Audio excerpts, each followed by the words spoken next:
Hello everyone, good morning good morning good morning. कैसे हैं आप सब?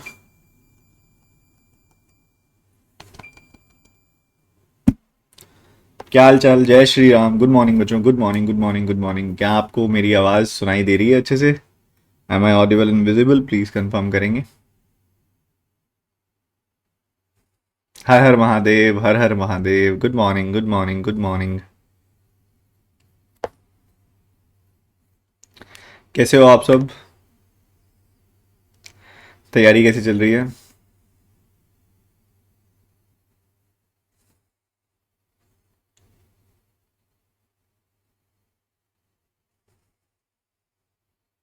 क्या हाल है सर? हाल बढ़िया है, आंखों में भयंकर नींद है। कल हमारी बिटिया बड़ी बेचैन थी, रात को कम से कम 7-8 बार उठी है। मे बी कोई नया दांत निकल रहा है उसका कोई।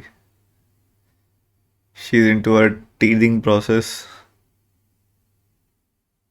तो आंखों में नींद भरी हुई है बहुत सारी।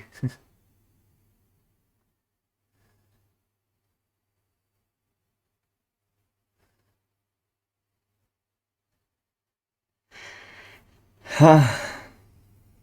खामागानी खामागानी। राम राम जी।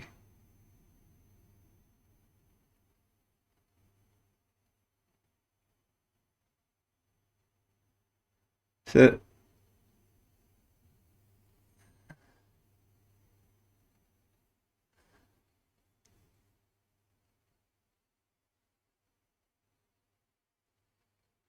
चलो जी, शुरू करते हैं। जो बच्चे पंक्चुअल थे वो आ चुके हैं। बाकी थोड़ा बहुत नुकसान करेंगे तभी अगली बार टाइम पे आएंगे। तो हमारा जो चैप्टर है आज जो हम शुरू करने वाले हैं उसका नाम है time work and wages.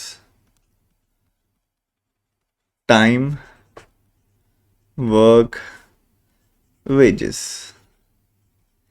Hindi में इसका अनुवाद करें तो ये होता है समय, कार्य यानी कि काम, एवं उस पर दिए जाने वाला, उसके लिए जो तनख्वाह दी जाती है या पैसे दिए जाते हैं उसको हम तनख्वाह भी कह देते हैं। और पैसे को लेके कुछ अलग अलग शब्द भी इधर इस्तेमाल हो जाते हैं। ठीक है। अब आमदनी भी वर्ड यूज कर सकते हैं, यहाँ पे कुछ भी कर सकते हैं, समय, कार्य एवं आमदनी। आमदनी ज्यादा अच्छा लगेगा।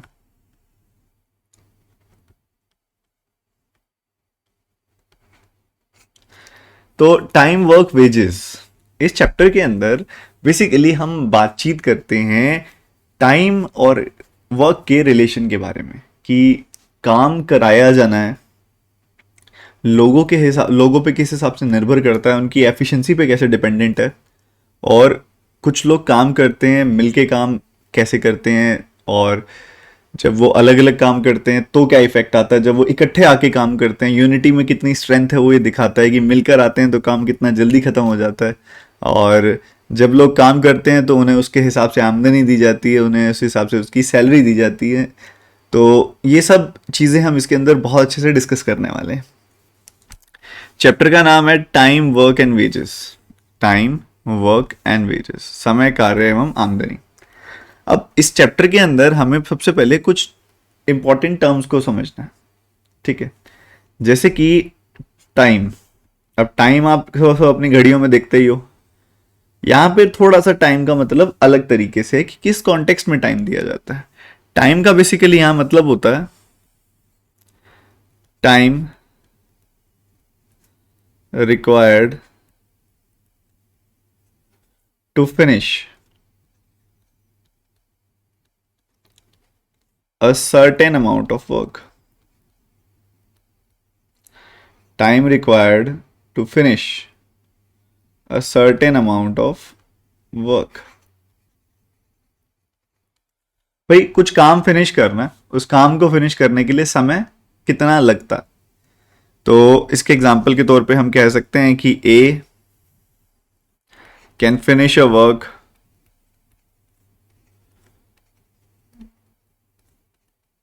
इन 10 days। ठीक है।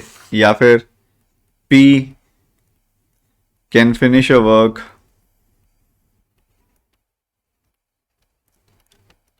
इन 25 hours। या फिर Q R can finish a work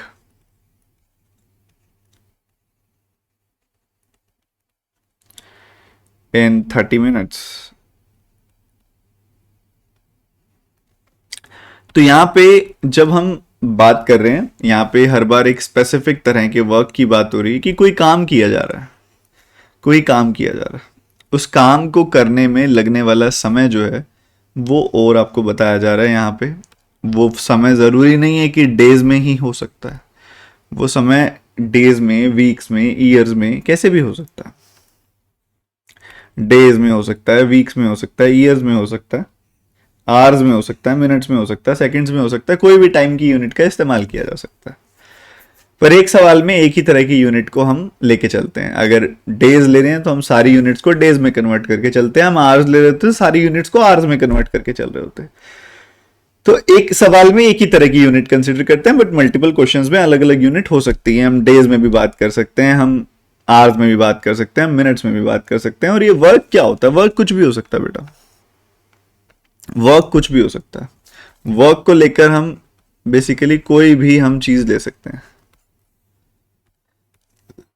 any assigned task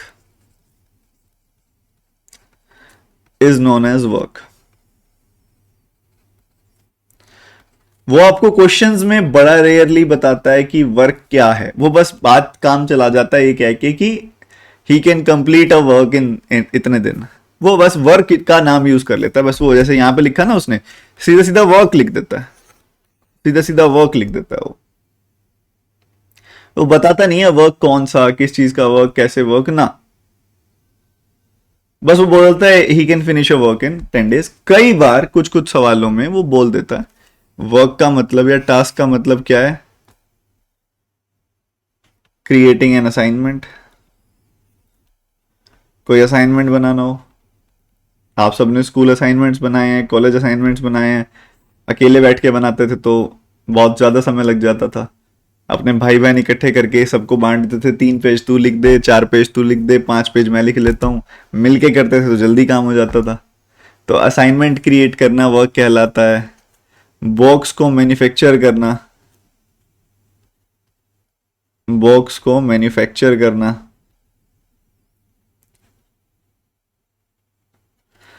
भी वर्क कहलाता है। कोई भी और काम हो सकता है, इस तरीके से कोई भी काम हो सकता है। और हम यहाँ पे इसके ऊपर ज्यादा एम्फोसिस नहीं देंगे कि काम क्या हो रहा है, काम कुछ भी हो सकता है। एनी असाइन टास्क, तभी मैंने लिखा कोई भी किसी भी तरह का असाइन टास्क काम कहलाता है। मम्मी ने बोल दिया आज कमरे की सफाई कर दो, वो भी एक असाइन टास्क है। क्लीनिंग द रूम, वो भी वर्क कहलाता है। कुछ भी हो सकता है वर्क। तो work can be anything, any assign task is known as work. जो भी आपको काम दिया गया है उस काम को हम वर्क का नाम दे देते हैं, वो वर्क कहलाता है। ठीक है सर, बढ़िया है। तो हमने बेसिक मतलब टाइम और वर्क का समझा।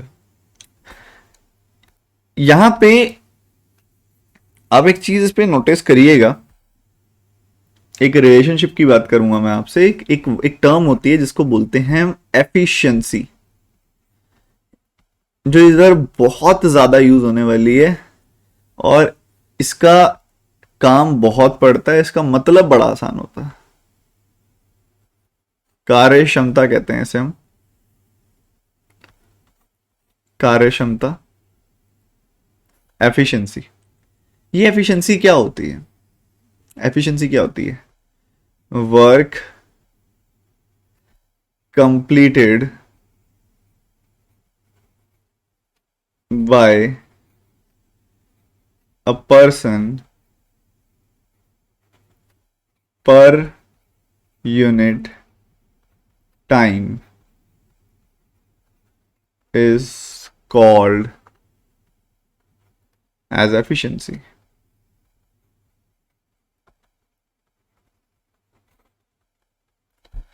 Work completed by a person per unit time is known as efficiency। Sir तो बड़ी फैंसी सी डेफिनेशन बता दी आपने, फैंसी सी डेफिनेशन बता सर, यूज होने वाला मामला बताओ, यूज कैसे होता है? मैं बताऊंगा ना। वर्क कंप्लीटेड को शॉर्ट में लिखता हूं मैं, वर्क डन इन यूनिट का मतलब क्या होता है? एक। टाइम कुछ भी हो सकता है, डेज हो सकते हैं। अगर क्वेश्चन में डेज का जिक्र है तो डेज, अगर क्वेश्चन में आवर्स का जिक्र है, घंटों का जिक्र है,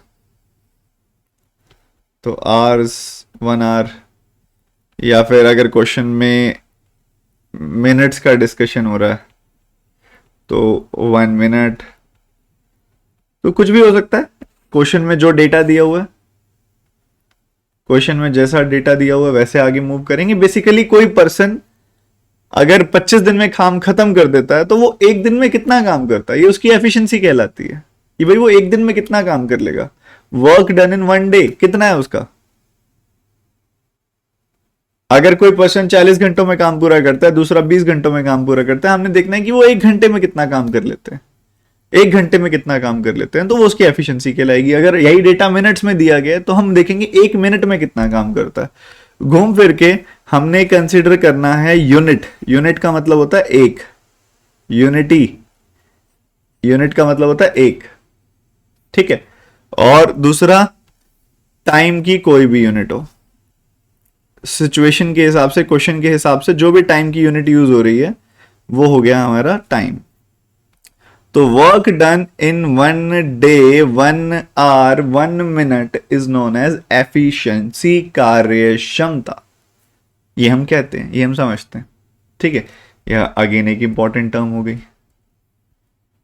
ठीक है सर। अब एक सर और भी तो आपने वो टर्म यूज की थी, वेजेस। ये क्या होती है? Money paid in return of the work completed.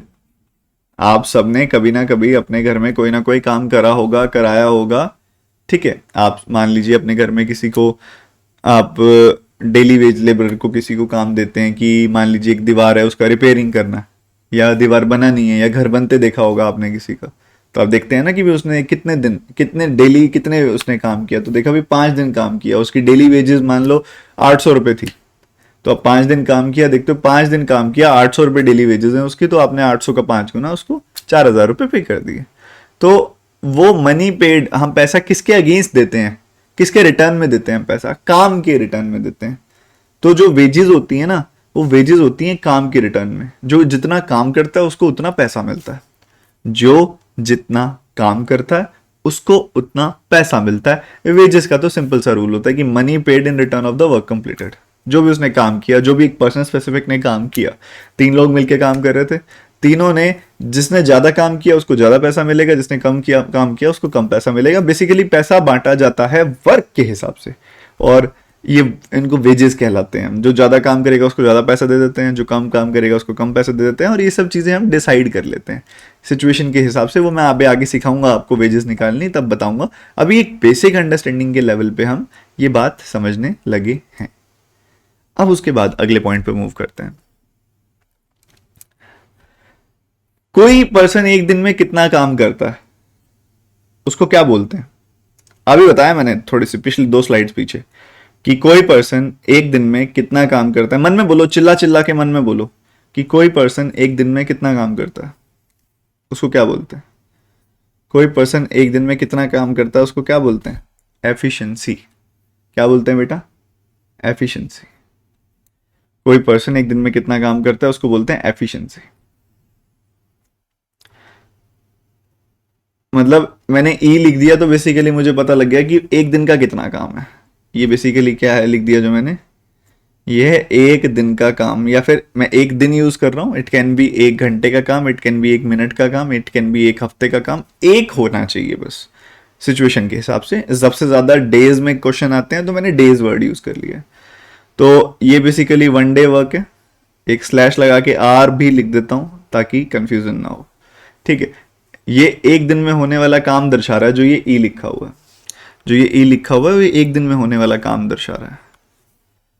इसको अगर मैं मल्टीप्लाई कर दूं, इसको अगर मैं मल्टीप्लाई कर दूं टाइम से,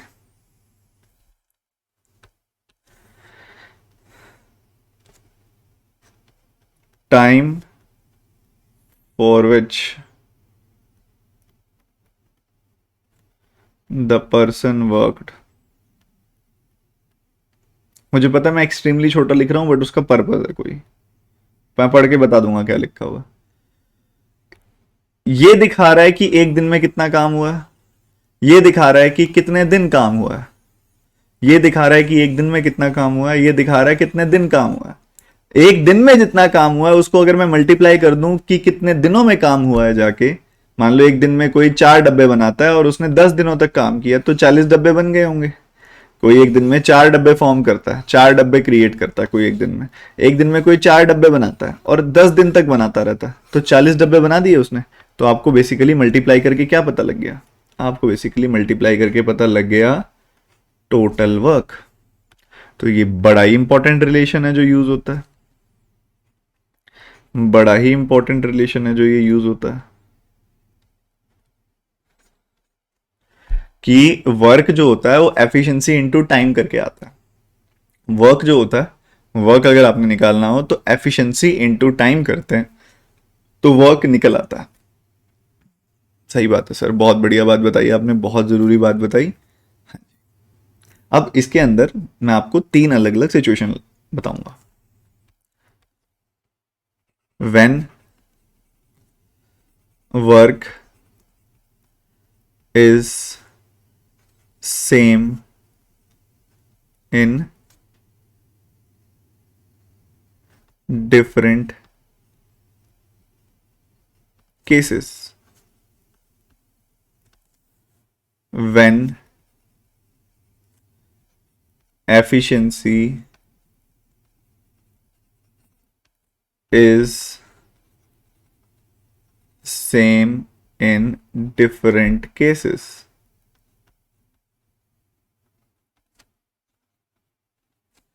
when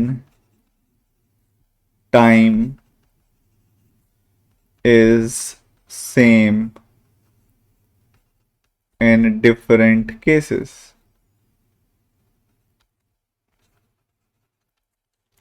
ठीक है, अभी आप सबने देखा कि वर्क इज इक्वल टू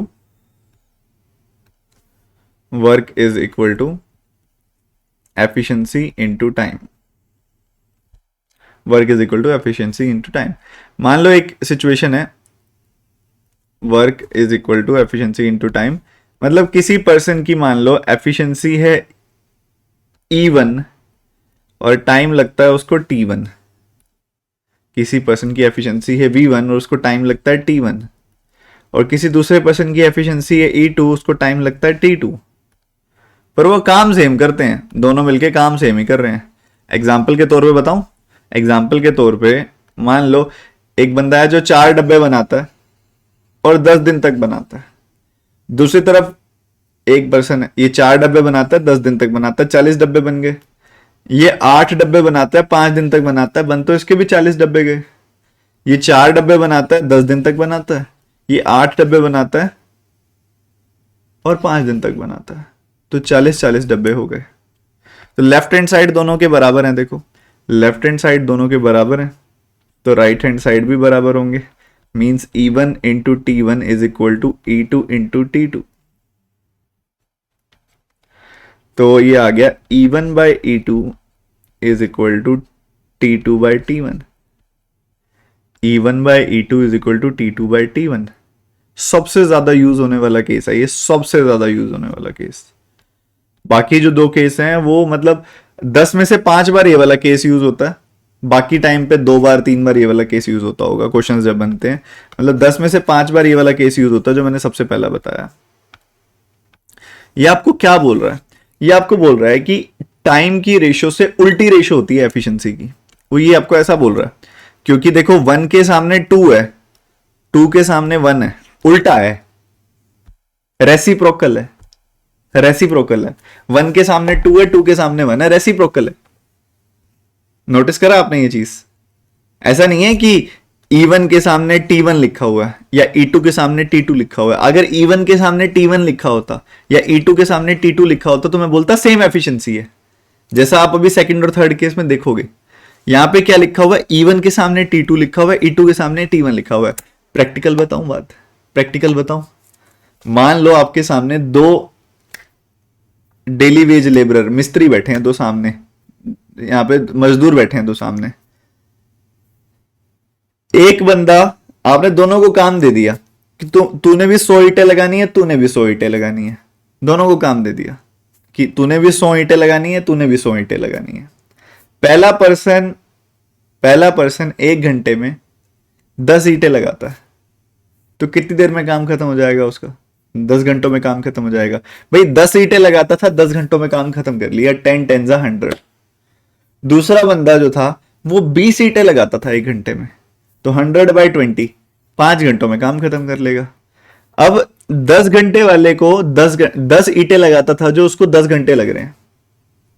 जो 5 ईंटें लगाता था उसको, जो सॉरी 20 ईंटें लगाता था उसको 5 घंटे लग रहे हैं। जिसकी एफिशिएंसी ज्यादा होती है उसको टाइम कम लगता है ना।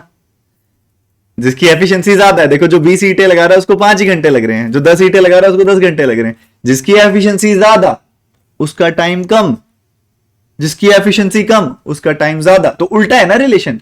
ऐसा तो नहीं है ना एफिशिएंसी ज्यादा तो टाइम भी ज्यादा, एफिशिएंसी कम तो टाइम भी कम, ऐसा तो होता है क्या? नहीं। जिसकी एफिशिएंसी ज्यादा होती है, जो ज्यादा काम कर सकता है, ज्यादा एफिशिएंटली काम कर सकता है,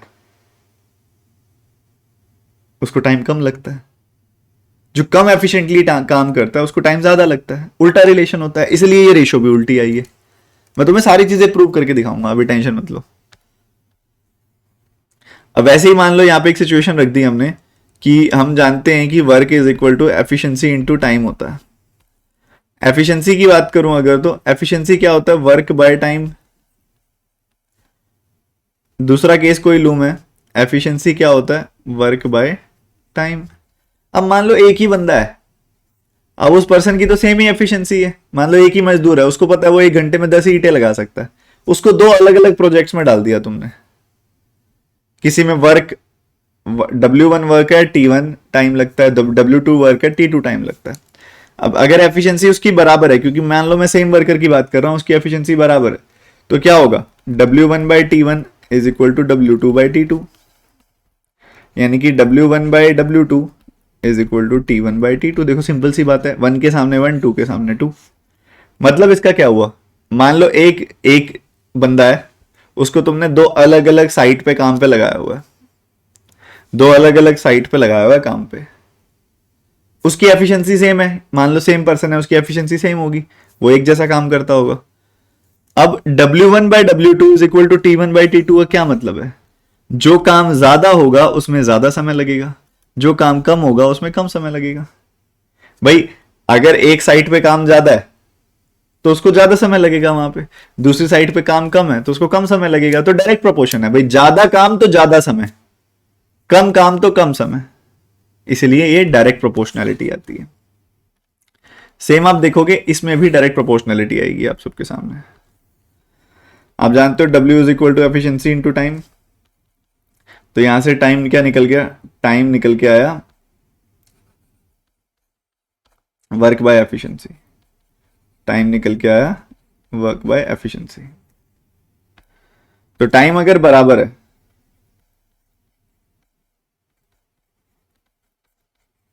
टाइम अगर बराबर है तो जो वर्क की रेशो होगी वही एफिशिएंसी की रेशो होगी।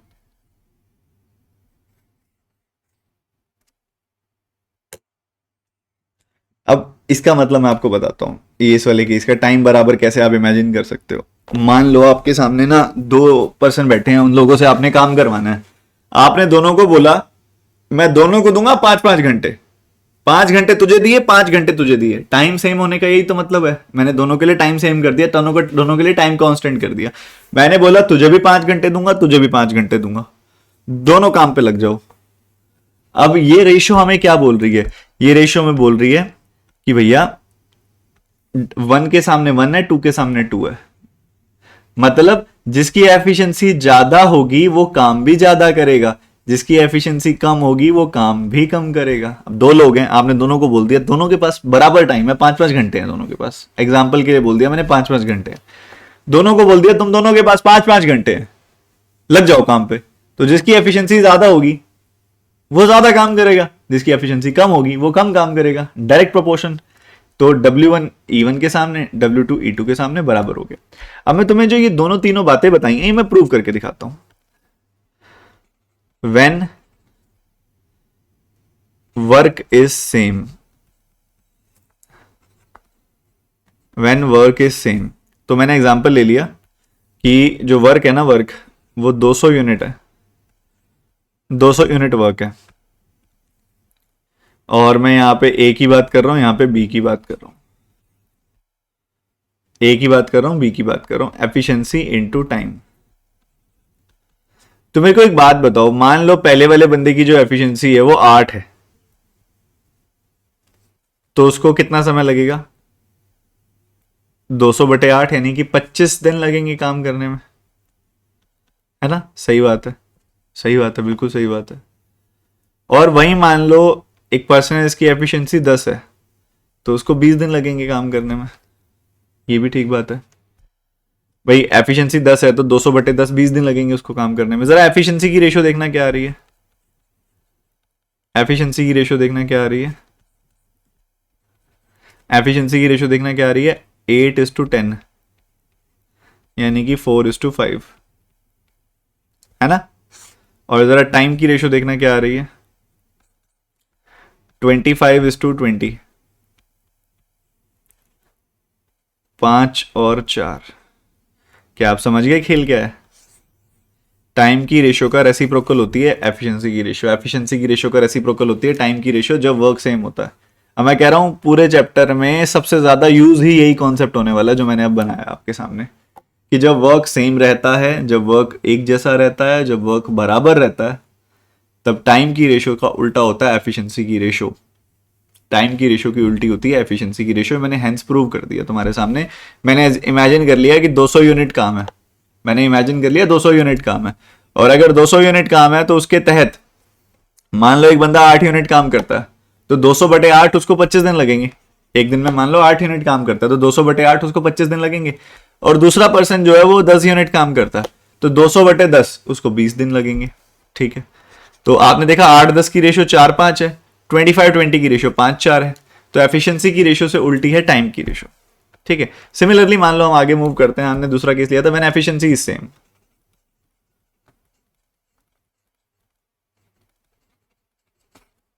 व्हेन एफिशिएंसी इज सेम, तो work is equal to efficiency into time होता है। दो लोगों की एफिशिएंसी सेम है, मैंने ये देख लिया, दो लोग हैं उनकी एफिशिएंसी एकदम सेम है, मतलब इतनी सेम है, मतलब ये अगर मान लो 10 यूनिट काम करता है तो ये भी 10 यूनिट काम करता है, मतलब वो सेम पर्सन ही है, बस अलग अलग सिचुएशंस में है, अलग अलग केसेस में है ये पर्सन, सिचुएशन 1 सिचुएशन 2। ठीक है, अलग अलग सिचुएशन में सेम पर्सन है, अलग अलग साइट पे उसको डाल दिया, साइट 1 साइट 2 पे लगाया हुआ है उसको। ठीक है, मान लो पहली वाली साइट पे जो काम है वो है 150 यूनिट्स, और दूसरे वाली साइट पे जो काम है वो है 180 यूनिट्स। ठीक है, तो 150/10 इसको 15 दिन लगेंगे, 180/10 इसको 18 दिन लगेंगे। तो वर्क की रेशियो क्या है, देखो वर्क की रेशियो क्या हो जाएगी, 150:180, 30 से काटोगे 5-6। टाइम की रेशियो क्या हो जाएगी, 15:18, 3 से काटोगे 5-6। तो भैया जी टाइम की रेशियो 5-6, वर्क की ratio 5-6, same to same ratio रहेगी, क्योंकि एफिशिएंसी सेम होती है। जब दो लोगों की एफिशिएंसी सेम होती है तो वर्क और टाइम डायरेक्टली प्रोपोर्शनल होते हैं, सेम रेशियो निकल के आती है, डायरेक्टली प्रोपोर्शनैलिटी होती है। तो हमने अभी ना ये चीज पीछे आपको प्रूव करके दिखा दी। तो प्रूव करके दिखाने से पता है क्या फायदा हो गया, हमारा स्टेप बच गया। हम हर बार ना ये ऐसे इक्वेशंस नहीं बनाएंगे, हम डायरेक्टली लॉजिकल अंडरस्टैंडिंग के साथ सीधा शुरू करेंगे हमारी बात, कि भाई वर्क सेम है तो हम डायरेक्टली इनवर्स रेशियो लेंगे, एफिशिएंसी सेम है तो हम डायरेक्ट रेशियो लेंगे, टाइम सेम है तो अगेन हम डायरेक्ट रेशियो लेंगे, सीधा हम उस बात को खत्म करेंगे। अभी मैं आपको ये सारी चीजें मेंटली दिमाग में डाल रहा हूं। व्हेन टाइम इज सेम,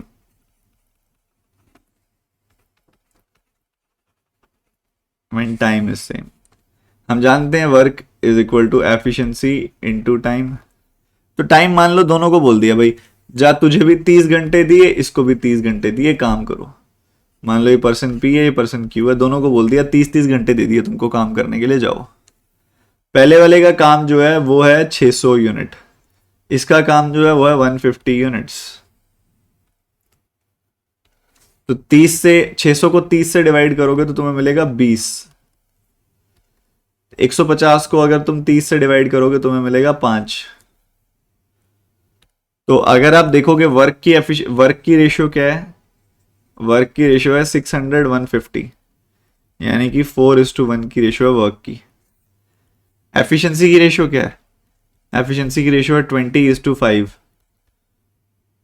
मतलब 4:1 की रेशियो भी आ गई एफिशिएंसी की।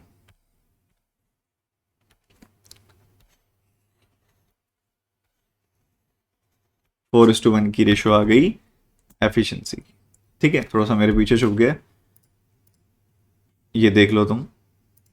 ठीक है, यहाँ पे 4:1 की रेशियो वर्क की आ गई, 4:1 की रेशियो एफिशिएंसी की आ गई। मतलब एक सिचुएशन जिसके अंदर टाइम सेम होगा, दो लोगों को बराबर टाइम दे दिया, दो लोगों को बराबर टाइम दे दिया। तो बेसिकली यहाँ पे हमने देखा कि जब दो लोगों को बराबर टाइम दिया जा रहा है तो जो ज्यादा काम होगा उसको ज्यादा समय लगेगा, जो कम काम होगा उसको कम समय लगेगा। सॉरी, जो जिसकी एफिशिएंसी ज्यादा होगी वो ज्यादा काम करेगा, जिसकी एफिशिएंसी कम होगी वो कम काम करेगा। अब मैं आपको तीनों को ना प्रैक्टिकली इमेजिन करवा देता हूं, पहला, दूसरा और तीसरा केस। प्रैक्टिकली समझने की कोशिश करना, पहला, दूसरा और तीसरा केस कि उसमें चल क्या रहा है। पहले केस में काम सेम है, मतलब दोनों ने मिलके भैया 200 डब्बे तू बनाएगा, 200 डब्बे तू बनाएगा। दो लोग बैठे हैं सामने, मैंने कहा 200 डब्बे तुझे बनाने हैं, 200 डब्बे तुझे। पहले वाले केस को ध्यान से फोकस के साथ देखो, येलो कलर में मैंने 200 रखा हुआ है। तो 200 डब्बे तूने बनाने हैं, 200 डब्बे तूने बनाने हैं। ठीक है भाई, एक बंदा 8 डब्बे बना लेता है डेली के 8 डब्बे बना लेता है, 8 बॉक्सेस बना लेता है, तो 200/8 उसको 25 दिन लग रहे हैं। दूसरा पर्सन डेली के 10 बॉक्सेस बना लेता है, तो 200/10 उसको 20 डेज लग रहे हैं। तो इधर मैंने समझा यार 8 यूनिट काम करता है तो इसको लगते हैं 25 दिन, ये 10 यूनिट काम करता है इसको लगते हैं 20 दिन। तो मुझे एक समझ में आ गया, जिसकी एफिशिएंसी कम होगी उसको ज्यादा टाइम लगेगा, जिसकी एफिशिएंसी ज्यादा होगी उसको कम टाइम लगेगा। उल्टा रिलेशन तो होता ही है, जो काम ज्यादा करता है उसको कम समय लगता है, जो काम कम करता है उसको ज्यादा समय लगता है। उल्टा रिलेशन होता है, मतलब एफिशिएंसी और टाइम का उल्टा रिलेशन होता है। हमने चेक भी कर लिया, 8 और 10 की रेशियो 4:5 है, 25 और 20 की रेशियो 5:4 है।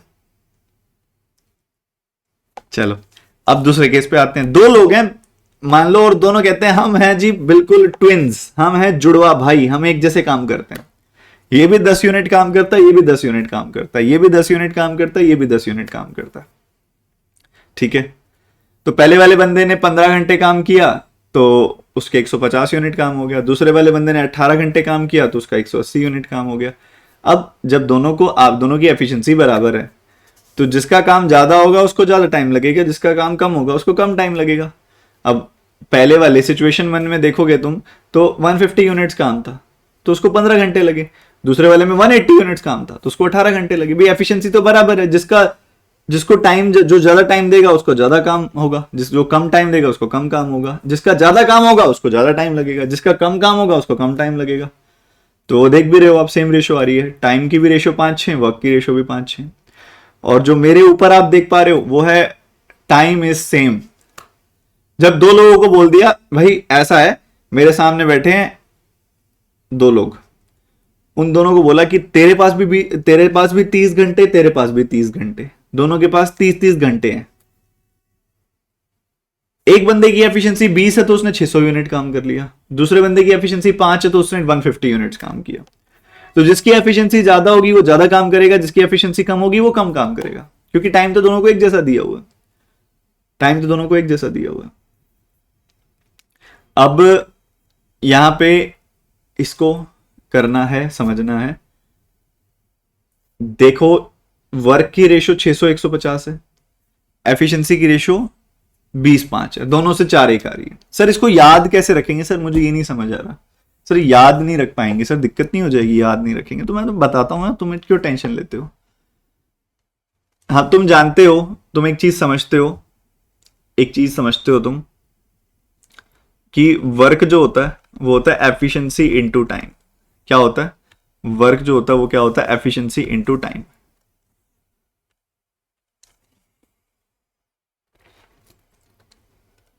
वर्क जो होता है वो होता है एफिशिएंसी इनटू टाइम। याद रखने का तरीका बता रहा हूं तुम्हें मैं। याद रखने का तरीका बता रहा हूं तुम्हें मैं। जो चीज कांस्टेंट है ना, जो चीज भी कांस्टेंट है उसको हटा के प्रोपोर्शनैलिटी का साइन लगा देना है तुमने। जो चीज भी जो चीज भी कांस्टेंट है, मान लो वर्क कांस्टेंट है, वर्क इज सेम या फिर कांस्टेंट, तो क्या करना है, वर्क हटा दो।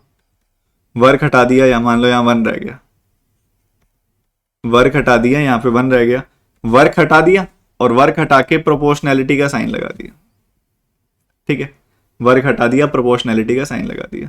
तो ई को ले जाओ नीचे, ई को ले जाओ नीचे, या फिर टी को ले जाओ नीचे। दोनों से क्या समझ आ रहा है कि efficiency is inversely proportional to time और time is inversely proportional to efficiency. उल्टा रिलेशन है। प्रोपोर्शनैलिटी सिखाया था ना जब हम रेशियो पढ़ रहे थे, भाई time is inversely proportional to efficiency या फिर efficiency is inversely proportional to time, मतलब एक चीज बढ़ेगी तो दूसरी घटेगी, उल्टा रिलेशन होगा। अब मान लो मैं यहां पे बोलता हूं एफिशिएंसी इज कांस्टेंट या फिर सेम, तो एफिशिएंसी हटा दो, एफिशिएंसी हटा दी, ठीक है, एफिशिएंसी रिमूव कर दी और बीच में प्रोपोर्शनैलिटी का साइन लगा दिया।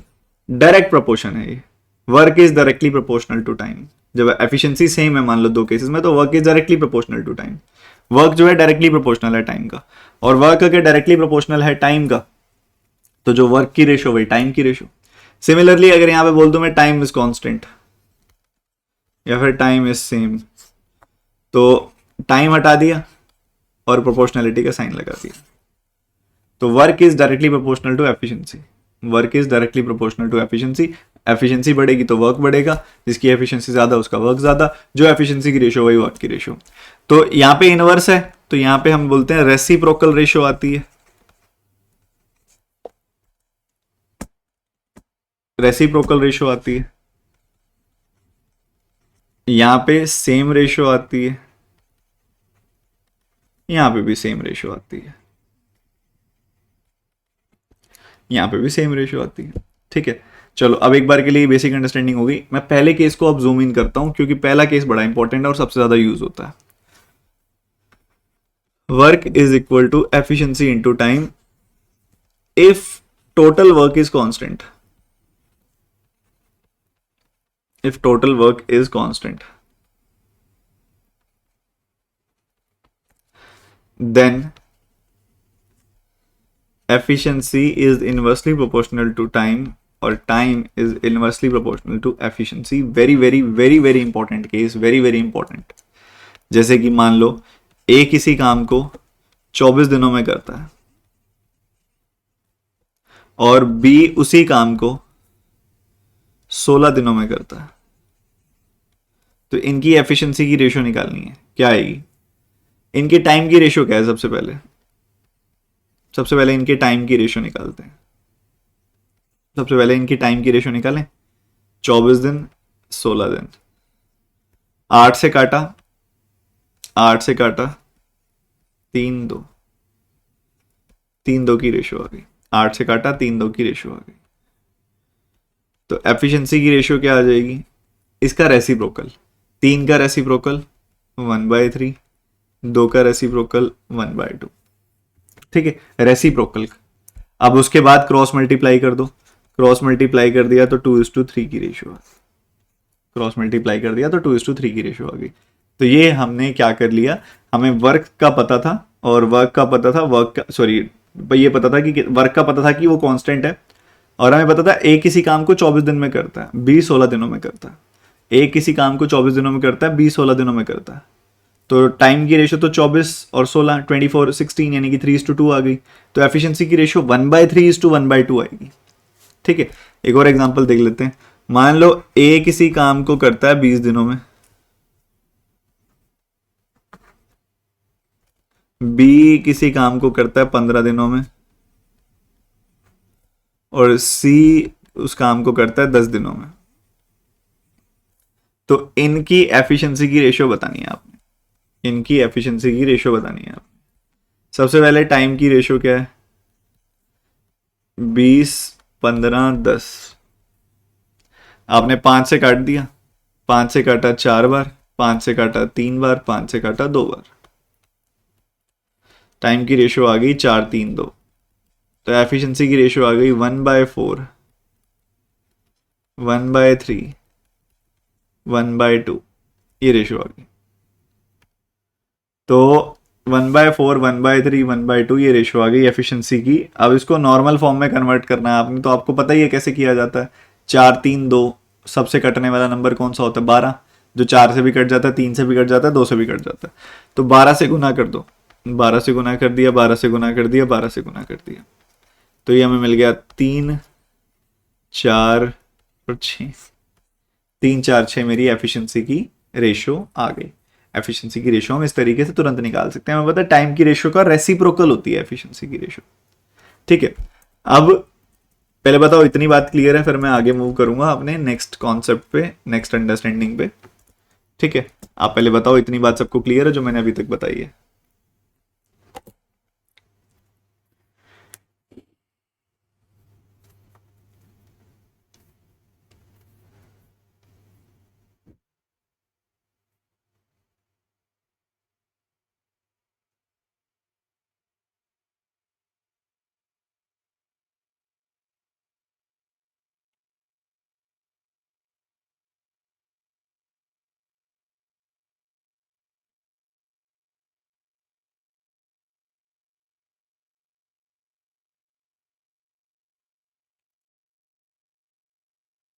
एफिशिएंसी को हिंदी में क्या कहते हैं? कार्य क्षमता।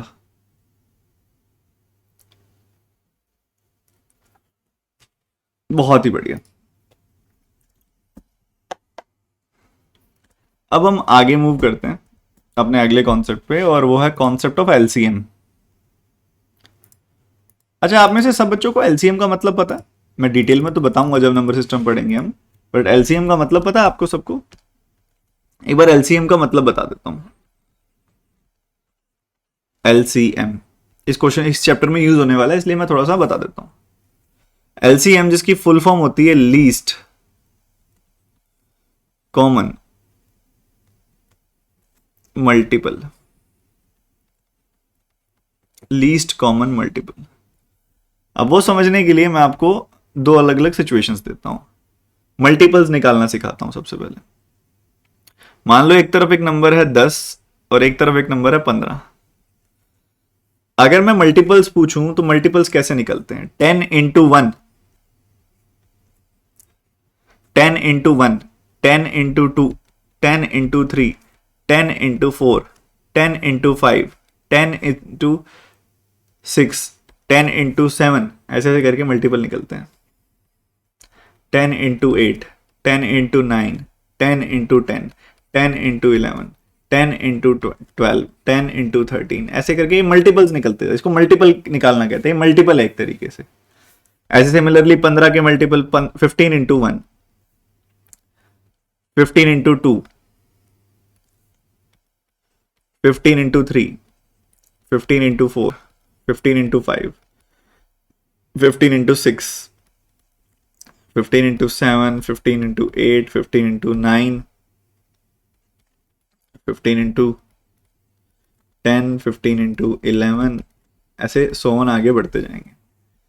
हमने क्या लिख दी? हमें मान लो 10 फाइंड एलसीएम ऑफ 10 एंड 15 मान लो पूछा हुआ था हमसे। ठीक है, सबसे पहले हमने ना एलसीएम में, लीस्ट कॉमन मल्टीपल में मल्टीपल देखा। भाई मल्टीपल 10 के मल्टीपल ये सारे के सारे हैं, ये सारे के सारे 10 के मल्टीपल हैं बेटा। क्या है? ये सारे के सारे 10 के मल्टीपल है। क्या है? ये सारे सारे 10 के मल्टीपल है। ये सारे के सारे क्या है? 15 के मल्टीपल है। चलो ऊपर हमने जो लिखा है लीस्ट कॉमन मल्टीपल, उसमें हमें मल्टीपल्स का मतलब तो समझ में आ गया। मल्टीपल्स का मतलब समझ में आ गया, हमने लिख भी दिया मल्टीपल्स क्या है। मल्टीपल तो क्लियर है सर। चलो उसके बाद अगले टर्म पे आते हैं, कॉमन मल्टीपल। मतलब ऐसा कौन सा नंबर है जो कॉमन है इन दोनों में, कौन सा मल्टीपल है जो कॉमन है? तो मैंने देखा 60 यहां पे भी है, 60 यहां पे भी है। ठीक है सर, बढ़िया बात है। फिर मैंने देखा 120 यहां पे भी है, 120 यहां पे भी है। ठीक है सर, बढ़िया है। तो हमने कॉमन मल्टीपल्स देख लिए भैया। लीस्ट यहां पे हमने मल्टीपल तो देखा, उसके बाद कॉमन भी देख लिया। भाई 60 जो है कॉमन मल्टीपल है, 60 जो है वो कॉमन मल्टीपल है, 120 जो है वो भी कॉमन मल्टीपल है, कॉमन मल्टीपल है। और उसके बाद सर हमें चाहिए लीस्ट कॉमन मल्टीपल। अब कॉमन मल्टीपल 60 है, 120 आगे 180 भी आएगा, फिर 240 भी आएगा। हमें ऐसे तो मल्टीपल्स तो बहुत सारे हैं कॉमन है जो, हमें चाहिए लीस्ट कॉमन मल्टीपल। तो लीस्ट कॉमन मल्टीपल है इनका 60। सबसे छोटा कॉमन मल्टीपल, सबसे छोटा कॉमन मल्टीपल इनका आ गया 60। तो इसको बोलते हैं एलसीएम निकालना। ये होता है एलसीएम निकालना। बट क्या सर मैन्युअली ऐसे निकालेंगे? मैन्युअली ऐसे निकालेंगे? जवाब है नहीं। एलसीएम निकालने के दो बड़े खास तरीके बताऊंगा मैं तुम्हें, जो इस चैप्टर में तुम्हें बहुत यूज होने वाले हैं। एलसीएम निकालने के दो मेथड जो आप इस चैप्टर में यूज करने वाले हो। पहला है focused observation. Focused observation. LCM का तुमने मतलब समझ लिया। मैं बड़ी देसी भाषा में एलसीएम का मतलब बताऊं तो मान लो तुम्हें दो नंबर्स का एलसीएम निकालना हो, दो नंबर्स का एलसीएम निकालना हो, तो you will have to find out least number जो ए एंड बी दोनों के टेबल पे आता हो। अब जैसे पिछला क्वेश्चन था 10 और 15 का एलसीएम निकालना था, तो 10 का टेबल तुम्हें आता ही है, 15 का टेबल भी तुम्हें आता ही है। तो ऐसे ऑब्जर्वेशन करो कि यार ऐसा नंबर जो 10 के टेबल पे भी आता हो, 15 के टेबल पे भी आता हो, 60। 60 जो 10 के टेबल पे भी आता है और 15 के टेबल पे भी आता है, 60। 20 और 25 का एलसीएम निकालना हो मान लो, तो ऐसा कोई नंबर जो 20 के टेबल पे भी आता हो, 25 के टेबल पे भी आता हो, 20 के टेबल पे भी आता हो, 25 के टेबल पे भी आता हो, 20 के टेबल पे भी आता हो, 25 के टेबल पे भी आता हो। दूसरा तरीका रेशियो अप्रोच।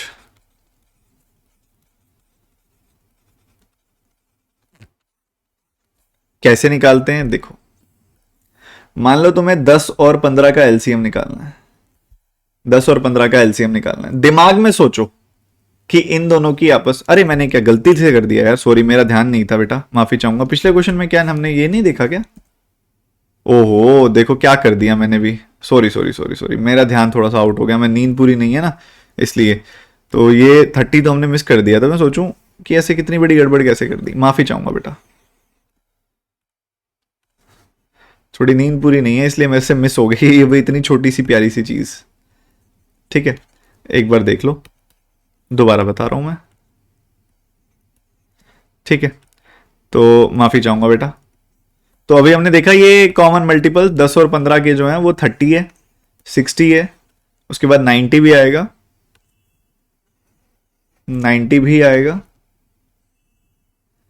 फिर 120 आएगा, फिर 150 आएगा, ऐसे चलता जाएगा। 10 और 15 की बात हो रही थी होगी, तो इनका एलसीएम 30 आएगा। सिमिलरली यहां पे भी हमें जो दिखाई दे रहा है 10 और 15 दोनों का जो एलसीएम आएगा वो 30 आएगा। केयरफुल हमने देखा कि 10 और 15 दोनों के टेबल पे आता हो 30, वो मैं पीछे सबकॉन्शियसली बस जो पीछे किया था मैंने वही आगे कर दिया यहाँ पे भी। अब मैं कह रहा हूं रेशियो अप्रोच क्या होता है। रेशियो अप्रोच में आप क्या करो, इन दोनों की रेशियो देखो क्या है। 10 और 15 की रेशियो निकालना जरा, बिना पेन चलाए निकाल सकते हो 10 और 15 की रेशियो? 10 और 15 की रेशियो बिना पेन चलाए निकाल सकते हो? बताओ। 2-3 होती है, 2-3 होती है ना इनकी रेशियो, क्या होती है? 2-3, 2-3 होती है। 2-3 का उल्टा कर दो, 3-2 और मल्टीप्लाई कर दो, तो एलसीएम आ गया 30। ऐसे मान लो 20-25 है, 20-25 की रेशियो क्या होती है? 20-25 की रेशियो क्या होती है? 20-25 की रेशियो 4-5 होती है, 4-5 होती है ना, इन दोनों की रेशियो 4-5 होती है। 4-5 का उल्टा क्या होता है? 5-4, वो कर दो। ये देखो 100 आ गया, यही इनका एलसीएम है। रेशियो अप्रोच का कुछ और एग्जांपल देता हूं आपको मैं। 40 एंड 30 का एलसीएम निकालना हो मान लो, 40-30 की रेशियो क्या होती है? 4-3, 4-3 का उल्टा क्या होता है? 3-4, 120। ये आपका एलसीएम आ गया। वहीं दूसरी तरफ मान लो एक केस मैंने आपके सामने रखा 4836, इनका एलसीएम निकालना है आपने, इनका एलसीएम निकालना है 4836 का, 4836 का एलसीएम निकालना है।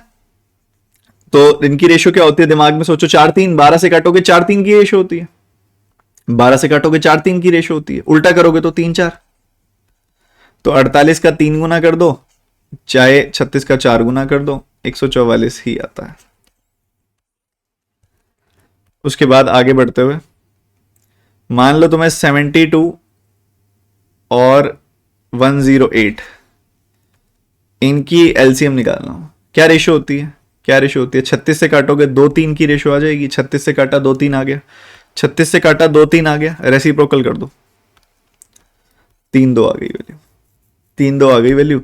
इसको मल्टीप्लाई करो चाहे इसको मल्टीप्लाई करो, 216 216 ही आ जाएगा। ठीक है, तो इस तरीके से हम रेशियो अप्रोच से निकाल सकते हैं। बट सवाल ये आता है सर जब 3 चीजें पूछी होंगी तब कैसे निकालेंगे। मान लो 3 वैल्यूज पूछी हुई हैं, एक तरफ 15 है, एक तरफ 20 है, एक तरफ 10 है, इनका एलसीएम निकालना है। तो आप क्या करो, पहले इन दोनों का एलसीएम निकाल लो। केयरफुल ऑब्जर्वेशन से भी पता लग रहा है कि 60 आएगा एलसीएम, केयरफुल ऑब्जर्वेशन से पता चल रहा है 60 आएगा एलसीएम। चाहे उस वाले तरीके से कर लो कि इनकी रेशियो 3 4 है, उल्टा होगा 4 3, तो 60 ही आना है एलसीएम इन दोनों का। तो इन दोनों का एलसीएम तो 60 आना है, ये चीज तो दिख रही है। उसके बाद 60 और 10 का एलसीएम निकाल लो, 60 और 10 का एलसीएम। भाई ऐसा नंबर जो 10 के टेबल पे भी आता हो, 60 के टेबल पे भी आता हो, वो 60 ही होगा ऑब्वियसली। ऐसे करके आगे बढ़ सकते हो आप। जैसे कि मान लो आपको मैं और कोई केस दूं, 48 36 एंड 12, 48 36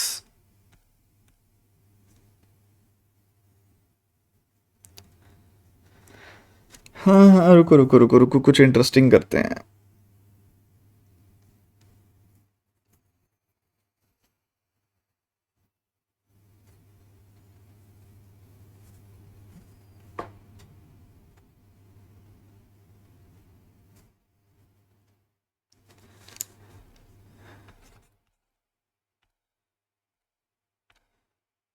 जैसे ऐसा है, तो आपको इस तरीके से करना चाहिए कि भाई 48 और 96 का एलसीएम तो मैं निकाल सकता हूँ, 96 ही आएगा, क्योंकि ऐसा नंबर जो 48 के टेबल पे भी आता हो, 96 के टेबल पे भी आता हो, वो 96 होता है।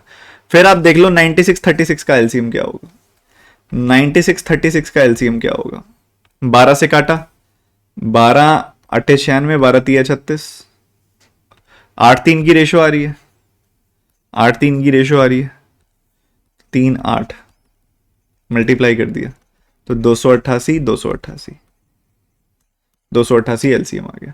मतलब 2 का एलसीएम निकाल लो और जो एलसीएम आएगा उसको तीसरे के साथ एलसीएम निकाल लो। ये काम करना होता है। रेशो आप रेशो वाले अप्रोच से लगाओ चाहे केयरफुल ऑब्जर्वेशन से करो, इस तरीके से कर सकते हो। Let's take simpler numbers. मान लो आपके पास एक तरफ 10 है, एक तरफ 45 है, एक तरफ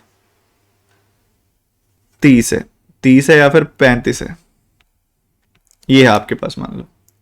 ठीक है, तो 10 और 45 का एलसीएम क्या होगा, दिमाग में सोचा 5 का 2 गुना, 5 का 9 गुना, तो 9 से ऊपर 2 से नीचे गुना कर दिया, 90 आ गया इनका एलसीएम, इनका एलसीएम 90 आ गया।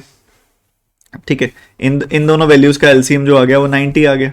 अब 90 और 35 का एलसीएम निकालना है, 90 और 35 का एलसीएम निकालना है। रेशो क्या आएगी, 5 से काटोगे तो 18 और 7 की रेशो आ जाएगी, 5 से काटोगे तो 18 और 7 की रेशो आ जाएगी। उल्टा मल्टीप्लाई कर दो इनको, 7 और 18 उल्टा मल्टीप्लाई कर दो, या तो इसको 7 से मल्टीप्लाई कर दो या इसको 18 से मल्टीप्लाई कर दो। बोथ केसेस में आपको मिलेगा 630। कई बार एक तरफ मल्टीप्लाई करना आसान होगा, दूसरी तरफ मल्टीप्लाई करना मुश्किल होगा, बट हमें पता दोनों से आना सेम ही है, तो किसी एक तरफ मल्टीप्लाई करके 630 निकाल लेंगे। ठीक है, एक और एग्जांपल देख लेते हैं। मान लो आपको यहां पे देखना है सिचुएशन में, मान लो आपके सामने रखा मैंने 20 30 45, इन तीनों का एलसीएम निकालना है आपने। तो हमने देखा यार इन दोनों का, मान लो मैं एलसीएम पहले निकालूं, 15 से काटूंगा 2 बार कटेगा, 15 से काटूंगा 3 बार कटेगा, तो उल्टा मल्टीप्लाई करूं, मतलब इसको तो मल्टीप्लाई कर दूं 3 से और इसको मल्टीप्लाई कर दूं 2 से, उल्टा मल्टीप्लाई करना है तो 90 आनी है वैल्यू, तो वैल्यू तो 90 आनी है। ये भी 90, ये भी 90, 90 आनी है दोनों तरफ से वैल्यू, तो मतलब इन दोनों का एलसीएम तो 90 आ गया, इन दोनों का एलसीएम तो 90 आ गया। तो 90-20 का एलसीएम क्या होगा, 90-20 का एलसीएम क्या होगा भाई, इन दोनों की रेशियो क्या होती है 2:9, तो 9 से इसको मल्टीप्लाई कर दो, 2 से इसको मल्टीप्लाई कर दो, तो फाइनली 180 आ गई वैल्यू।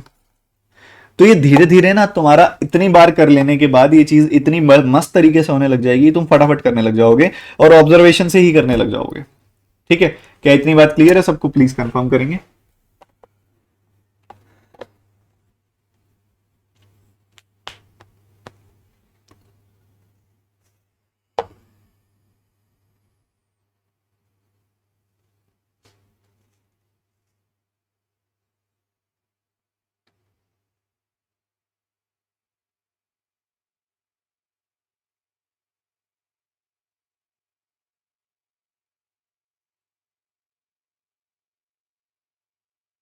पक्का?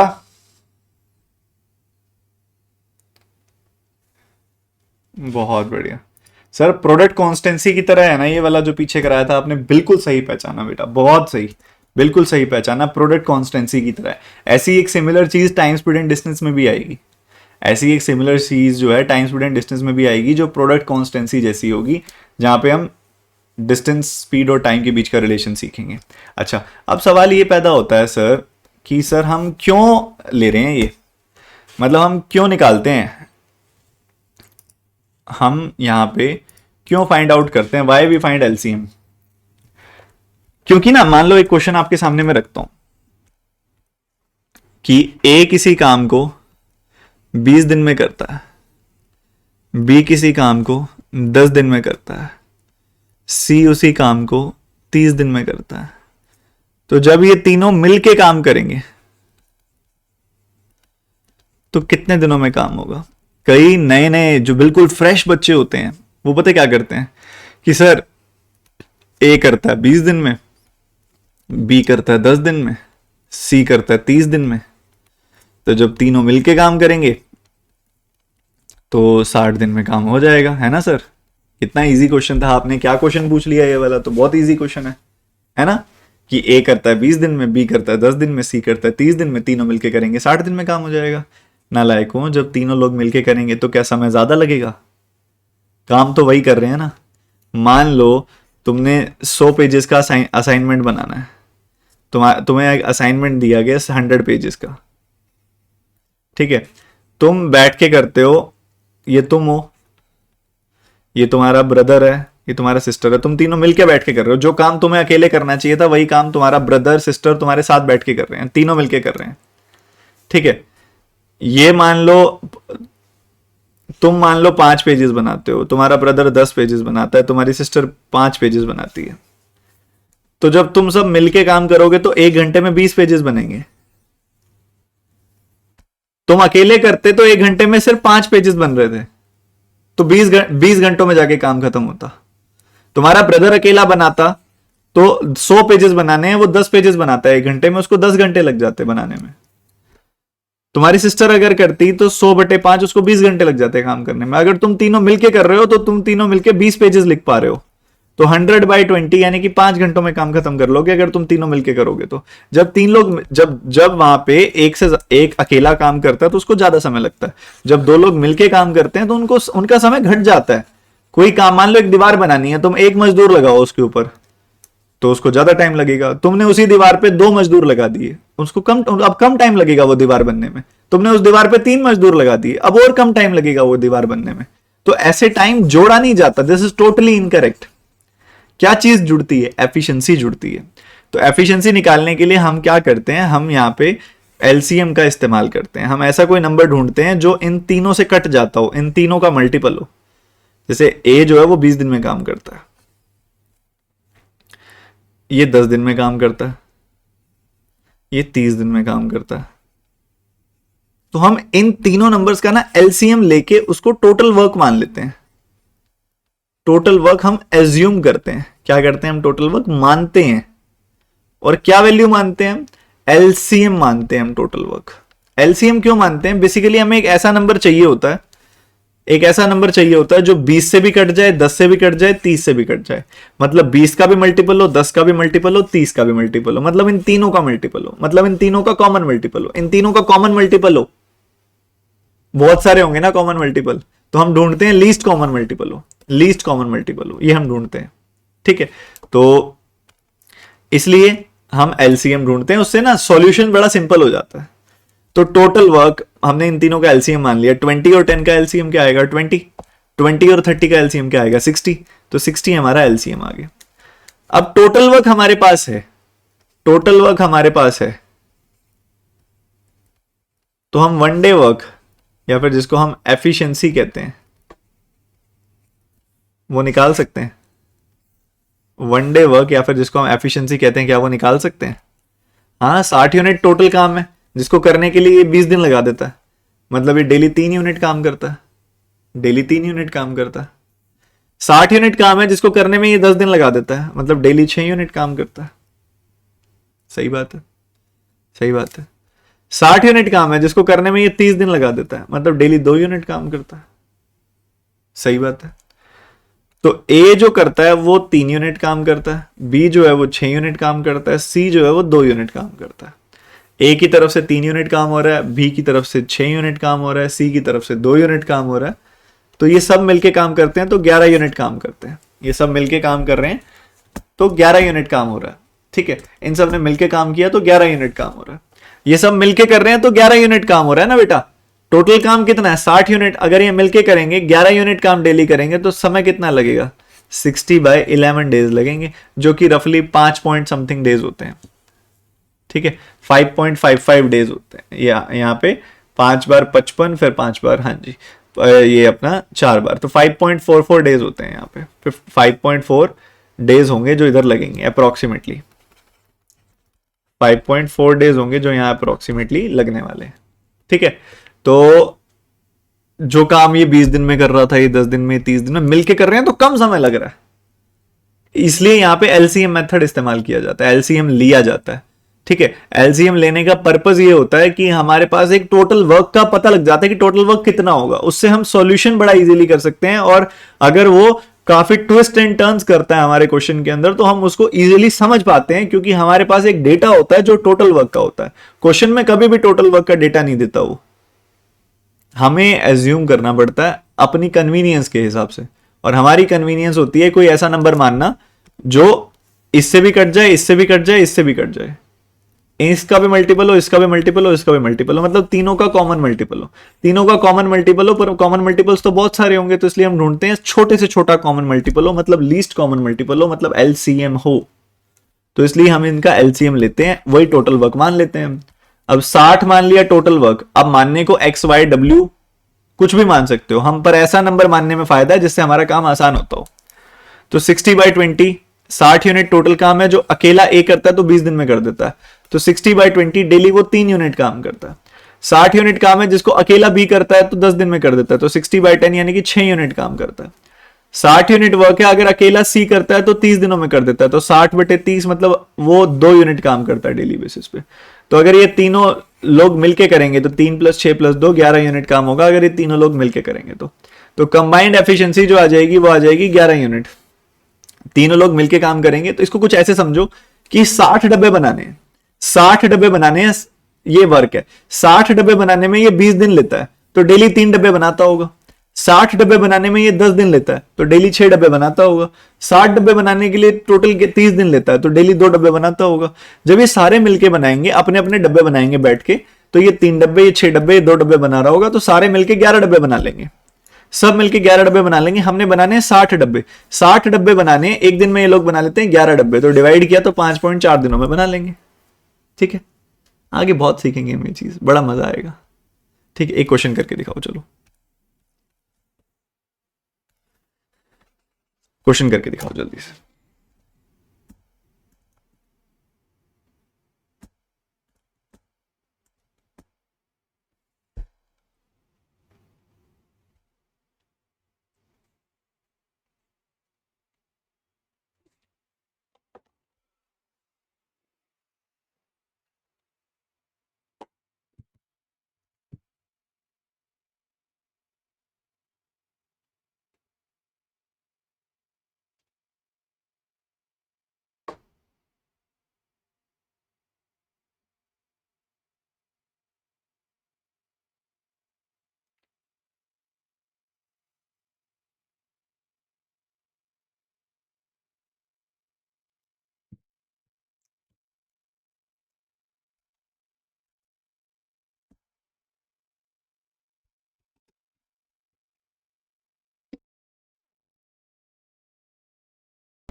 राहुल किसी काम को 15 दिनों में करता है, नेहा उसी काम को, सेम काम को, वर्क सेम है बेटा, 45 दिनों में करती है। ये टाइम है। तो टाइम की रेशियो अगर आप देखोगे तो 1:3 आ रही है। टाइम की रेशियो 1:3 आ रही है। वर्क कांस्टेंट है, वर्क कांस्टेंट है, तो एफिशिएंसी की रेशियो क्या आएगी? इसका रेसिप्रोकल, 1 का रेसिप्रोकल, 3 का रेसिप्रोकल, क्रॉस मल्टीप्लाई कर दो तो यू विल सी 3:1 की रेशियो आ गई एफिशिएंसी की। 3:1 की रेशियो आ गई एफिशिएंसी की। टाइम की रेशियो 1:3 की है, एफिशिएंसी की रेशियो 3:1 की आ जाएगी। Vinay, Puja, Kunal can do a task in 6, 12, 4 days respectively. What is the ratio of their efficiency?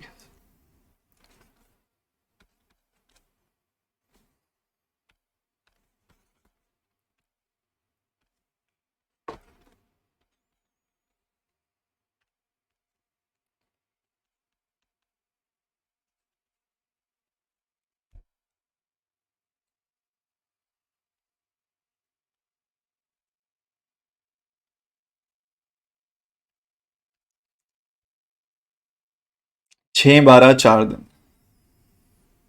बताओ बताओ, जल्दी बताओ। इनकी रेशियो निकालूंगा, 2 से काटेंगे 3 बार कटेगा, 2 से काटेंगे 6 बार कटेगा, 2 से काटेंगे 2 बार कटेगा। 3, 6, 2 टाइम की रेशियो आ गई। 3, 6, 2 टाइम की रेशियो आ गई। एफिशिएंसी की रेशियो क्या आ जाएगी? एफिशिएंसी की रेशियो आ जाएगी यहाँ पे 1/3 = 1/6 = 1/2।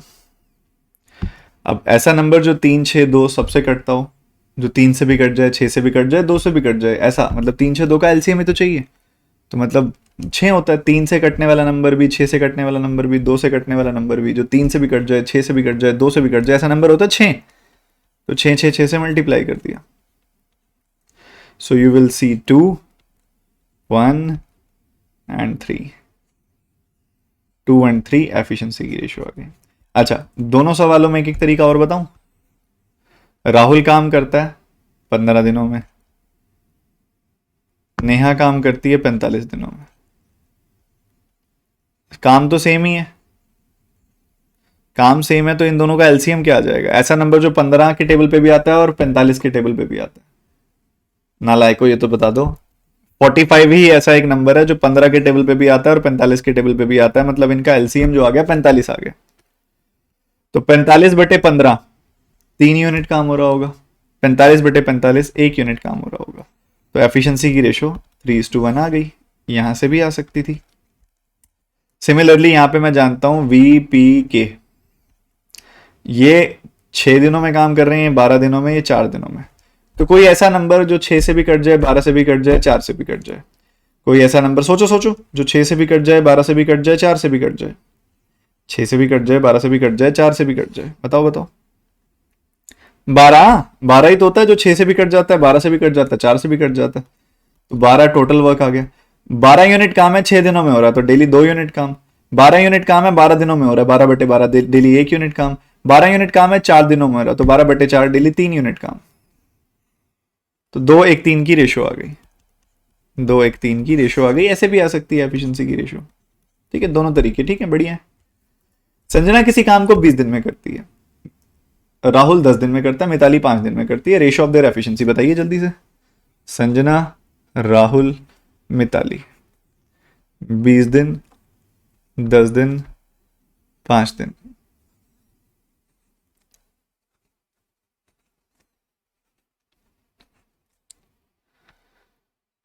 अगर आप इसको 5 से काटोगे तो 4, 2, 1, ये रेशो आ गई। 4, 5 से कटा, 5 चौके 5 दूनी 5 एकम 5, 4, 2, 1 रेशो आ गई टाइम की। और एफिशिएंसी की क्या रेशो आ जाएगी? एफिशिएंसी की रेशो आ जाएगी इसका रेसिप्रोकल, 1/4, 1/2, 1/1। ऐसा नंबर जो 4, 2, 1 तीनों से कट जाए। कोई ऐसा नंबर जो 4 से भी कट जाए, 2 से भी कट जाए, 1 से भी कट जाए, वो 4 होगा। तो ये आ जाएगी वैल्यू 1, ये आ जाएगी 2, ये आ जाएगी 4। तो 1 to 4 की रेशियो आ गई। ठीक है, 1:4 की रेशियो आ गई। ऐसे गलती मत करना कि 4:1 है तो 1:4 ही आएगा। ऐसे तो यहाँ पे जो था वो 3:6:2 था, तो 3:6:2 था तो 2:6:3 आना चाहिए था, है ना, पर आया तो 2:1:3 है। तो ये ऐसा कोई पैटर्न नहीं होता होता। 4:2:1 था, 1:2:4 आ गया, ठीक है, कोई दिक्कत नहीं है। इसको हम दूसरे तरीके से करते तो ये 20 दिनों में कर रहे हैं, ये 10 दिनों में कर रहे हैं, ये 5 दिनों में कर रहे हैं। 20 दिन, 10 दिन, 5 दिन। ऐसा नंबर जो 20 से भी कट जाए, 10 से भी कट जाए, 5 से भी कट जाए, वो होता है 20। ऐसा नंबर जो 20 से भी कट जाए, 10 से भी कट जाए, 4 से 5 से भी कट जाए, ठीक है। तो टोटल वर्क आ गया 20, तो 20/20 1 यूनिट आ गया, 20/10 2 यूनिट आ गया, 20/5 4 यूनिट आ गया। तो 1:2:4 की एफिशिएंसी की रेशियो ऐसे भी आ सकती है, 1:2:4 की एफिशिएंसी की रेशियो ऐसे भी आ सकती है, ठीक है। दोनों तरीके बिल्कुल ठीक है। अब राहुल किसी काम को 12 दिन में करता है, सविता 6 दिन में करती है, तो कितने दिन लगेंगे उस काम को एक साथ कंप्लीट करने में, ये आप मुझे निकाल के बताओगे। और आराम से निकालना, चाहे गलती नहीं होनी चाहिए, आराम से करना कि राहुल किसी काम को 12 दिन में करता है, सविता उसी काम को 6 दिन में करती है, तो अगर ये दोनों लोग मिलके करेंगे तो ये काम कितने समय में खत्म करेंगे, निकालो।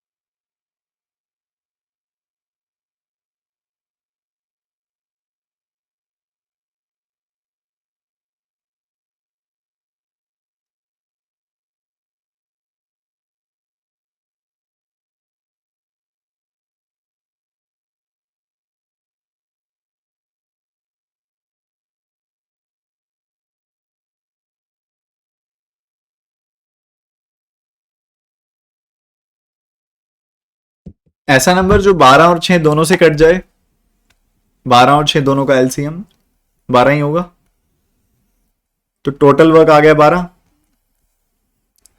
तो 12/12, अगर 12 यूनिट काम है और 12 दिनों में हो रहा है, 12 डब्बे बनाने हैं, 12 दिनों में बन रहे हैं, तो डेली एक डब्बा बन रहा होगा। भाई 12 डब्बे बनाने हैं और इनको 12 दिन लग रहा है, तो डेली एक ही डब्बा बन रहा होगा। 12 डब्बे बनाने हैं, इनको 6 दिन लग रहे हैं, तो डेली डेली 2 डब्बे बन रहे होंगे। ठीक है जी, बहुत बढ़िया। तो यहां पे 1 यूनिट काम हो रहा है, यहां पे 2 यूनिट काम हो रहा है, दोनों मिलके कर रहे हैं, तो कितना काम कर रहे हैं, 3 यूनिट काम कर रहे हैं। यहाँ पे 1 यूनिट काम हो रहा है, यहाँ पे 2 यूनिट काम हो रहा है, दोनों मिलके कर रहे हैं, तो 3 यूनिट काम कर रहे हैं। सही बात है। काम है कितना, 12 यूनिट। ये लोग मिलके कितना कर रहे हैं, 3 यूनिट।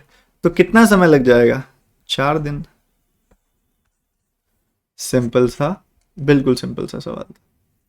क्या यहां तक सबके दिमाग में मेरी बातें बैठ गई, प्लीज कंफर्म करेंगे।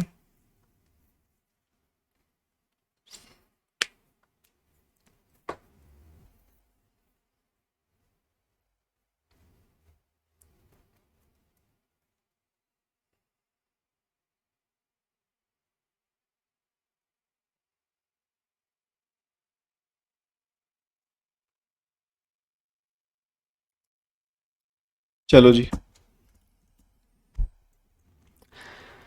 हर्ष, मेघा, दीपा 2, 3 और 6 दिन में काम को कंप्लीट करते हैं, तो कितने दिन लगेंगे अगर वो एक साथ काम फिनिश करेंगे तो। हर्ष, मेघा, दीपा।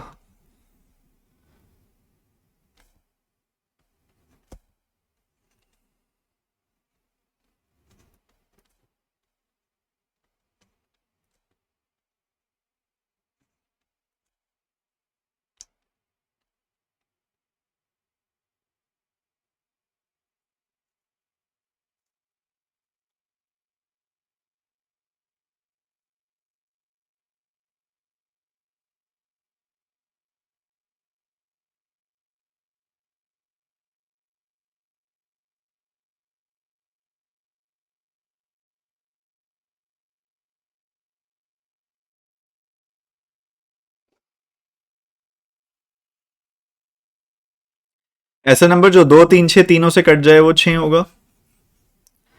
तो टोटल वर्क आ गया 6।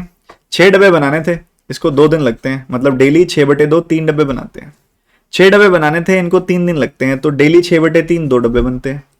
6 डब्बे बनाने थे, इनको 6 दिन लगते हैं, मतलब डेली 1 डब्बा बनता है। सही बात है सर। तो यहाँ पे 3 यूनिट काम हो रहा है, यहाँ पे 2 यूनिट काम हो रहा है, यहाँ पे 1 यूनिट काम हो रहा है। यहाँ 3 डब्बे बनाए जा रहे हैं, यहाँ 2, यहाँ 1, तो सबने मिलके 6 डब्बे बना दिए। बनाने कितने थे? 6 ही तो बनाने थे। तो 6 बनाने थे, सब मिलके एक दिन में 6 डब्बे बना देते हैं, तो एक ही दिन लगेगा जी, एक ही दिन लगेगा जी। यश किसी काम को 4 दिन में कविता करता है, कविता 12 दिन में और पंकज 6 दिन में। तो कितने दिन लगेंगे इन सबको काम इकट्ठे फिनिश करने में?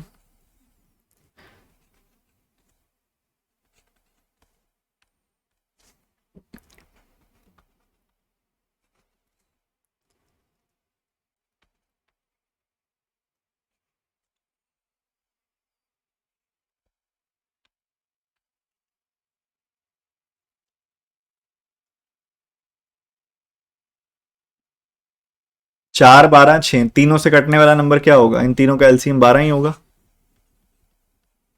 जो 4 से भी कट जाए, 12 से भी कट जाए, 6 से भी कट जाए। तो 12/4, यहां पे 3 डब्बे बन रहे हैं डेली। 12/12 यहां 1 डब्बा बन रहा है डेली। 12/6 यहां 2 डब्बे बन रहे हैं डेली। ठीक है, तो यहां 3 यूनिट काम हो रहे हैं, यहां 1 यूनिट, यहां 2 यूनिट। यहां 3 डब्बे डेली बन रहे हैं, यहां 1, यहां पे 2, तो कुल मिला के 6 डब्बे डेली बन रहे हैं। तो टोटल 12 बनाने, और ये मिलके डेली 6 बना पाते हैं, रोज के 6 डब्बे बना लेते हैं तीनों मिलके। तो दो दो बनेंगे यहां पे, 2 डब्बे बनेंगे यहां पे। A option is the correct answer. 2 workers हैं, Amit and Suraj. Complete a piece of work in 10 days. If Amit alone takes 15 days, in how many days Suraj alone will finish it? ध्यान से करना है, वैसा ही सवाल जो अभी तक कर रहे थे, बस हल्का सा ट्विस्ट कर दिया, हल्का सा ट्विस्टिंग स्टार्ट कर दी है अब।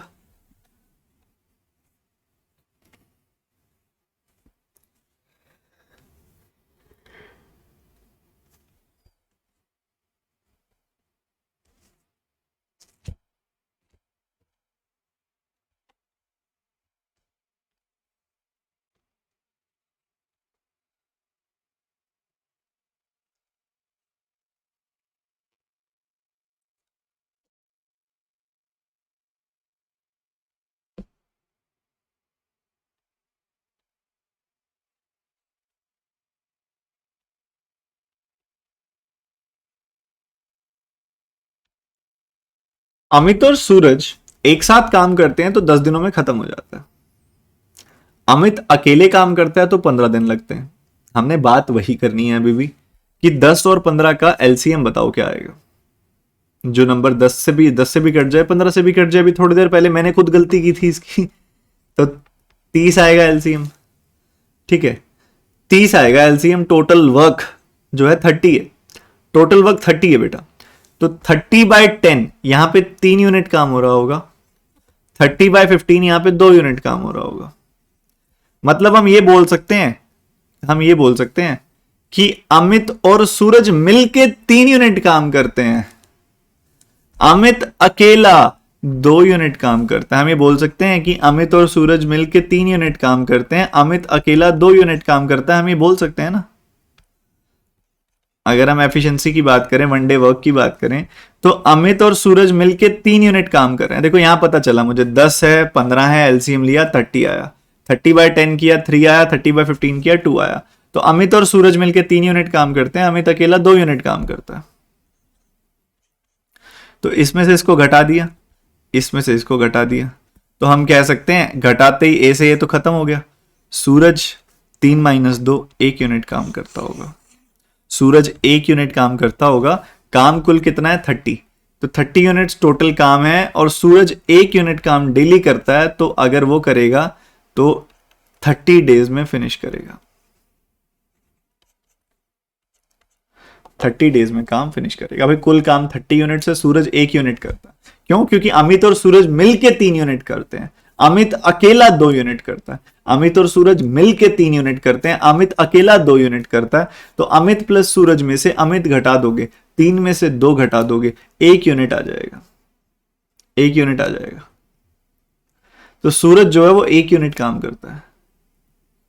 सूरज अगर डेली 1 यूनिट काम करता है, उसने 30 यूनिट्स काम अकेले करना होगा अगर, तो 30/1 यानी कि 30 दिन ले लेगा वो।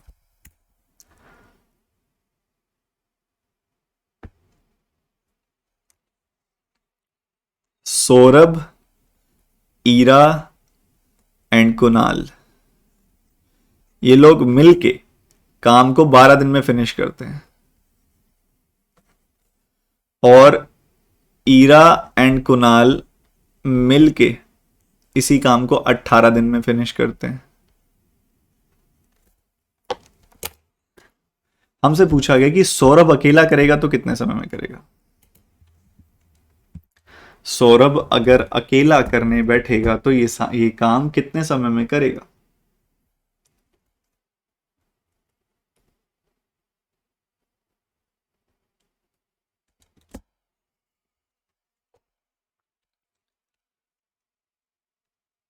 करो करो, कोशिश करो।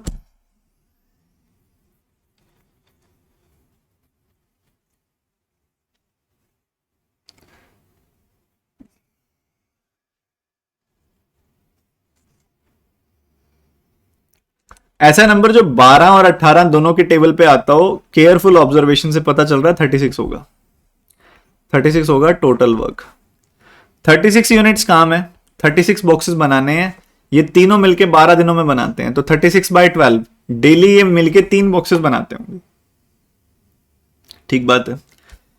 36/18 ये लोग 2 बॉक्सेस बनाते होंगे। मतलब हम समझ पा रहे हैं कि एस, आई और के, सौरभ, ईरा और कुणाल मिलके 3 बॉक्सेस बनाते हैं रोज डेली, और ईरा और कुणाल मिलके 2 बॉक्सेस बनाते हैं डेली। जब आप इस वाली वैल्यू में से इसको घटाओगे, इसमें से इसको घटाओगे, तो ईरा कुणाल कट जाएगा और 3 - 2 1 आ जाएगा। हमें पता लग जाएगा कि सौरभ 1 बॉक्स बनाता है डेली का। टोटल 36 बॉक्सेस बनाने हैं और सौरभ 1 बॉक्स बनाता है डेली का, मतलब 36 डेज में जाके ये काम फिनिश कर पाएगा।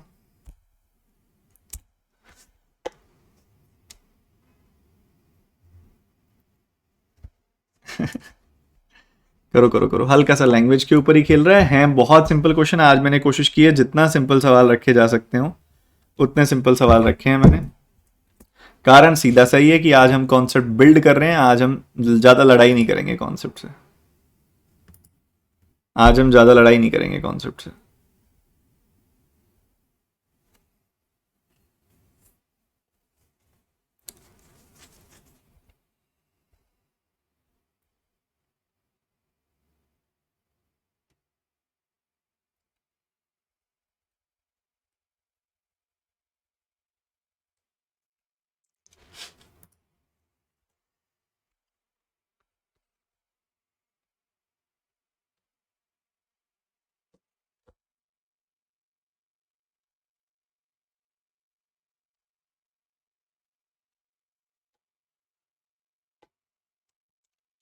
ये लाइन तो सबको समझ में आ गई कि दिनेश काम करता है, कोई जॉब करता है, कोई काम करता है तो 24 डेज में करता है। कुणाल अगर यही काम करता है तो 48 डेज में करता है। उसके बाद अगली लाइन समझ नहीं आई सर।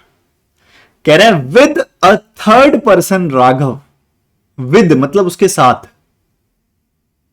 राघव के साथ, और दे मतलब बाकी के दोनों लोग, मतलब राघव के साथ बाकी के दोनों लोग, मतलब राघव तो है ही, बाकी के दोनों लोग भी हैं, और ये तीनों लोग मिलके काम 8 दिन में फिनिश कर देते हैं।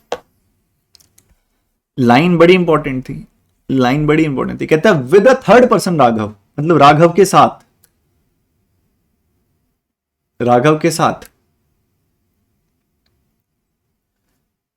दे फिनिश, मतलब दिनेश और कुणाल भी साथ में है, राघव भी साथ में है, मतलब तीनों मिलके 8 दिनों में काम फिनिश कर देते हैं।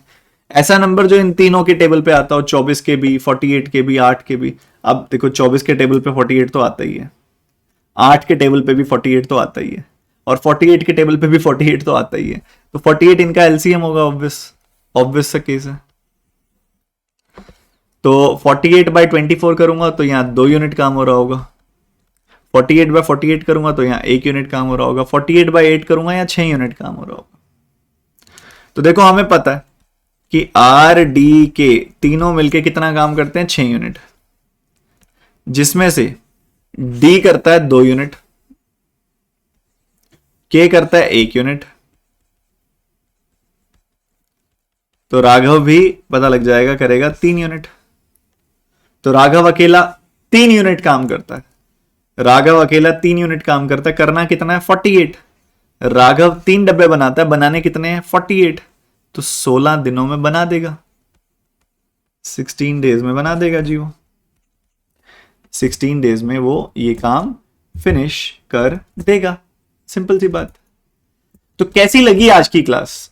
और मैं बोल रहा हूं कम से कम भी 2 बार रिवाइज करना है कल वाली क्लास में आने से पहले। कल इसके बहुत अच्छे अच्छे क्वेश्चंस कराऊंगा तुम्हें मैं, ठीक है। और तुम्हारे जो आज मेरी कोशिश यही है कि सिंपल टू सिंपल, बहुत ही ज्यादा सिंपल चीजें सिखाई हैं मैंने, ठीक है। प्राइमरी कॉन्सेप्ट के साथ उसको पॉलिश कर दे, जो प्राइमरी कॉन्सेप्ट को पॉलिश कर दे, जो ऐसे सवाल आपको कराए हैं मैंने सारे के सारे। तो बार बार 2 बार 3 बार रिवाइज करके आप आना कल की क्लास में, फिर इस चैप्टर को आगे बढ़ाएंगे और इसी के अच्छे लेवल के क्वेश्चन भी सीखेंगे और काफी कुछ मजा आएगा, ठीक है। तो एक बार सारी क्लास आप 2 बार 3 बार जरूर देखिएगा। सेशन यहीं पे एंड करते हैं, मिलते हैं अगली क्लास में। Bye, take care and God bless you बच्चों।